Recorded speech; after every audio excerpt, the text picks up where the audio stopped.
What if you could avoid the predicament of 83% of all people? I'm talking about people who are not achieving the wealth they were created to enjoy. What if we could hand you the key that could unlock wealth for you? I'd like to share with you today an introduction to the key to your wealth.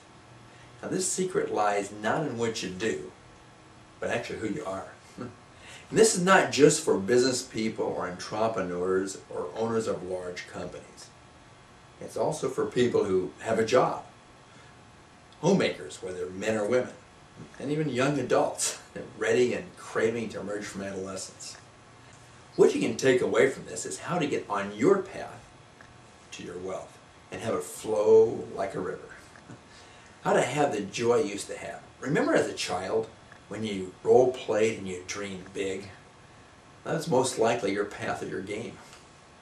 And while there are many nuances to your wealth profile and achievement, which we're going to go over in other videos, right now we want to look at the different wealth profile categories themselves.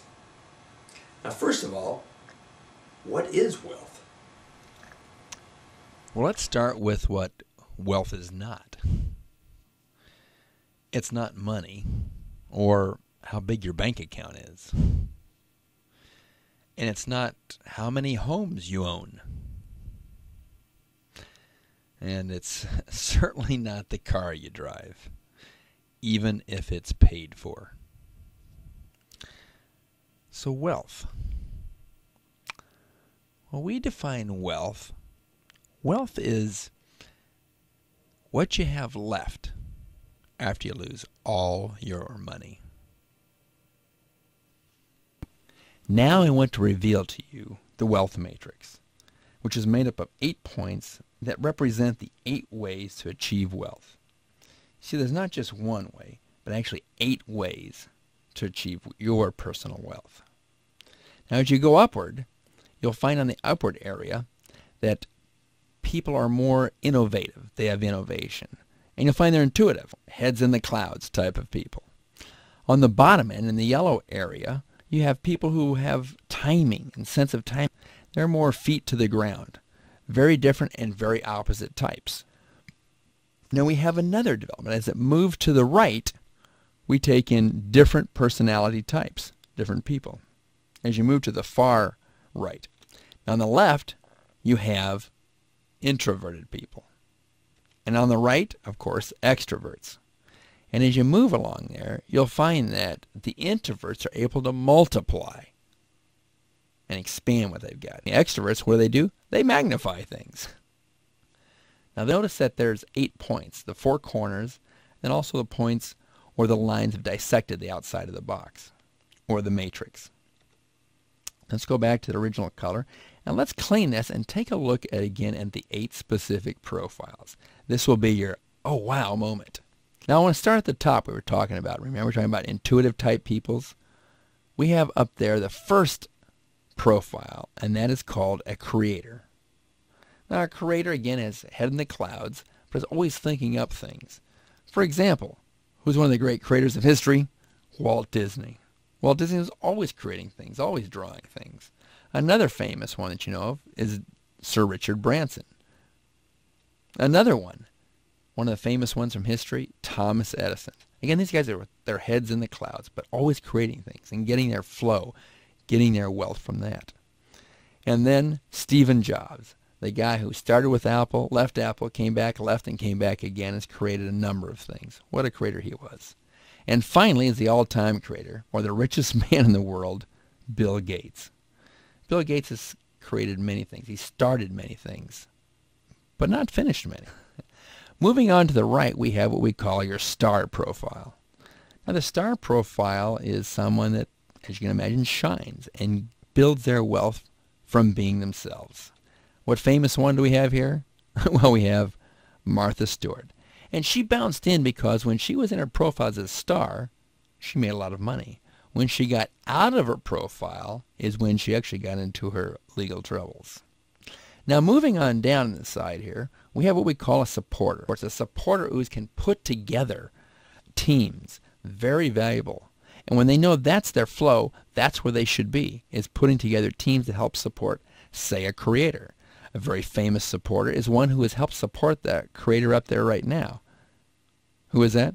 That's Steve Ballmer, the president of Microsoft. He's the one that's actually run Microsoft. After Bill Gates would think of the ideas, Steve would implement them and build teams around that.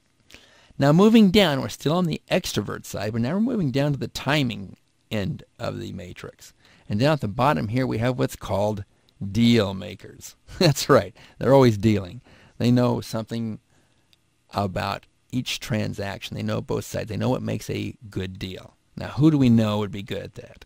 Of course, the Trumpster, Donald Trump, one of the worldwide deal makers.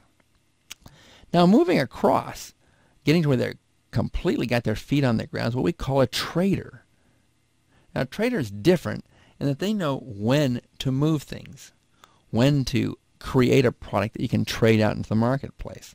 A very famous trader for that is George Soros. He, along with Templeman, have created funds that have been used for investments for many, many years. Now as we go along to the left, we're going to find something very interesting here. What we call, here they come down, accumulating down at the bottom, accumulators. What accumulators do? Exactly that. They accumulate. They hang on to things. That's how they feel their wealth. They spend a lot of times determining what is best to get and hang on to. And who's one of the most famous of that? That's right, Bill Gates' friend, Warren Buffett. Now, like Bill Gates has created so many things in Microsoft, on the far end here, the accumulator, Warren Buffett, hasn't created anything in his life. That's probably a little harsh, but very rarely. He gets his wealth through seeing things that he knows are worth hanging on to, and he buys them at a good price and hangs on to them. Very important to know that profile. Moving back up here to where we're getting somebody very introverted is what we call a lord. Now a lord is not lording it over everybody, but he's one that can control things and can run things strong. Who's this? John D. Rockefeller, one of the great lords. Very important to understand this profile. Now the final wealth profile is up in the upper left-hand corner, and that's what we call a mechanic. That's not someone who gets under your car, but in the same sense, he knows how to pick apart a business, how to create systems that will help make a business run smoother. Those are very important. Very famous ones, Ray Kroc. The one we're showing here is Sam Walton. He was able to put together a system, a way of doing business that created the great Walmart fortune. Well, there you have it. Those are the 8 profiles, and you fall into one of those. There is actually a test we have that will help you determine which one of these you are. And when you get into your profile, you find that you actually don't go to the next level. You actually catapult your possibilities for wealth. And actually, then the world does become your oyster.